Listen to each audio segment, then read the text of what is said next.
Let's go. Shouldn't keep the gods waiting for us. No, wait! We're not rebels! Face your death with some courage, thief. You've got to tell them we weren't with you! This is a mistake! Step towards the block when we call your name. One at a time! Empire loves their damn lists. Ulfric Stormcloak, Jarl of Windhelm. It has been an honor, Jarl Ulfric. Okay, what up guys? This is a video on the top 10 races to pick. No care of Rorikstead. And remember to leave a like and subscribe. You can't do this! It's maybe my first video, but there's gonna be much better stuff. Archers! Anyone else feel like running? Wait. You there. Step forward. Who are you? Okay, now at number 10, we have the Nord. Citizens of Skyrim, they are tall and fair-haired people. Strong and hardy, Nords are famous for their resistance to cold and their talent as warriors. They can use a battle cry to make opponents flee, but it isn't really useful. It only lasts a few seconds and it doesn't work on every enemy. So even if you did use battle cry on a giant, you'd still get smashed. And at number 9, we have a Red Guard. The most naturally talented warriors in Tamriel. The Red Guards are Hammerfall, have a hardy constitution and a natural resistance to poison. They can call up on Adrenaline Rush in combat.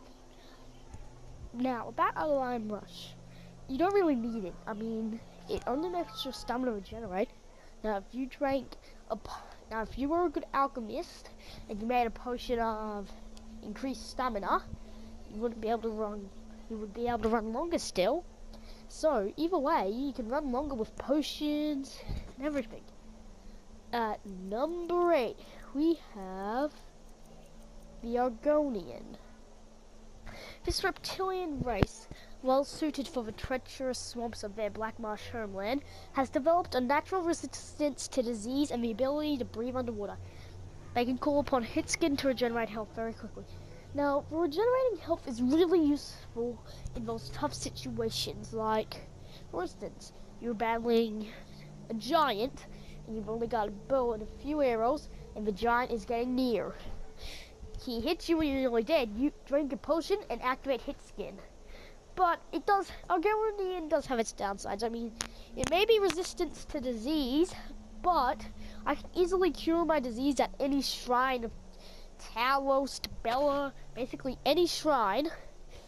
And the ability to breathe underwater. Now, if you have a Soulstorm DLC, you will know you'll know that there's a Death Brand helmet that lets you breathe underwater. So really, if you just download the Soulstorm DLC, you have a breathe underwater, and you can just make a potion. You don't really stay underwater that long in Skyrim anyways. At number 7, we have the Khajiit. Hailing from the province of Elsweyr,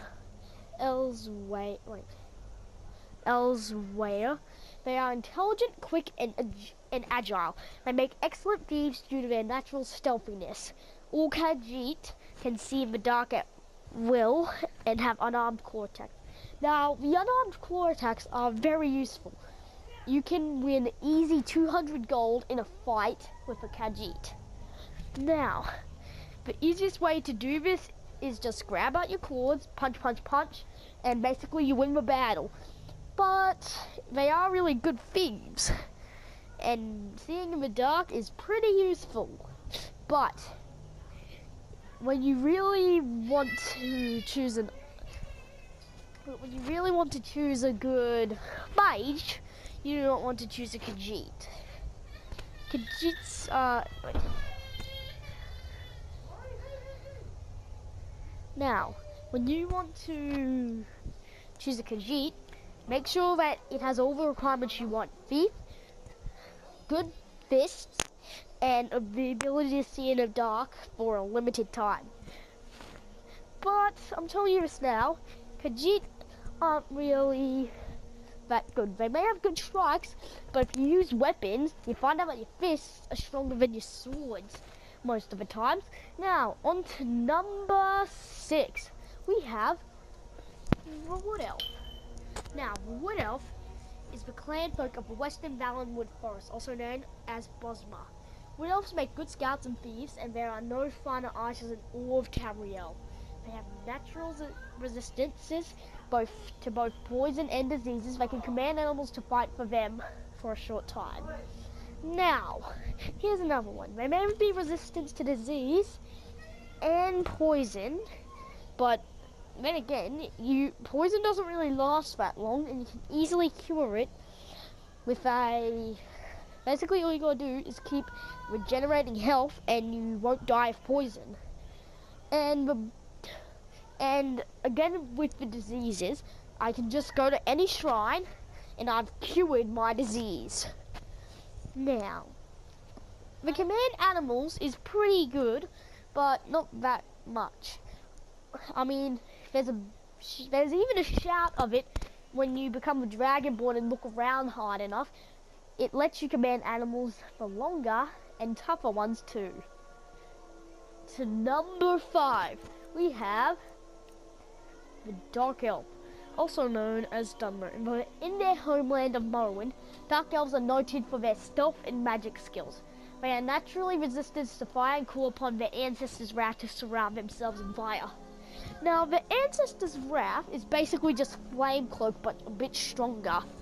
So, call upon ancestors' wrath and use flame cloak at the same time, you'll realize that they're basically just the same thing. But flame cloak's weaker, and ancestors' wrath is stronger. Now, it is true about their stealth and magic skills. They would make good thieves, but if you were looking for a mage profile, you found one of the best. They may not look that good, but with a little work, you can make them look better. And if you have the Soul Sum DLC, you'll fit right in with all of the Dark Elves. At number 4, we have the High Elf.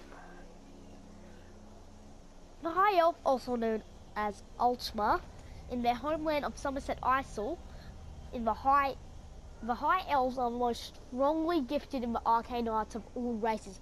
They can call upon their highborn power to regenerate magic quickly. Now, Ultima, it is true they are the best mages in the whole game, but they do have a few defaults. Well, not really defaults, just lots and lots of enemies for their hatred of every race. Now, what people hate about the High Elves mostly is how they are part of the Falmer, and if you play in, you'll actually find out that there is a really annoying, that High Elves are the most annoying race and always hate you. At number 3, we have the people of Rothgrain and Dragontail Mountains. Orcish smiths are prized for their craftsmanship. Orc troops in heavy armor are among the finest of the Empire, and are fearsome when using their berserker rage. Now, these Orcish smiths are prized for their craftsmanship. Now, that is very true. Actually, if you go to an Orc stronghold in the game, or Marker, you'll find really good blacksmiths selling some pretty good stuff if you have a decent level. Now, in heavy armor, this is a good heavy armor set, but if you're not really that happy with heavy armor, then you might want to choose a different race that looks good in light armor, because these are for heavy. At number 2, we have the Breton. In addition to their quick and perceptive grasp of spellcraft, even the humblest of High Rock's Bretons can boast a resistance to magic. Bretons can call upon dragon skin power to absorb spells. Now, Bretons have strong magic. They are pretty strong, like high elves. And in addition, they can absorb spells by 50% in battle once a day in Skyrim. And if you choose a mage file, you'll also find... Now, if you play as Breton, you will start to like using magic if you buy the right spells. Because Breton is as strong as a high elf using Fireball if you get the right level and start using Fireball. Now, to number one, the moment we've all been waiting for. Number one is the Imperial. Natives of Cyrodiil. They have proved to be shrewd diplomats and traders. They are skilled with combat and magic anywhere gold coins might be found.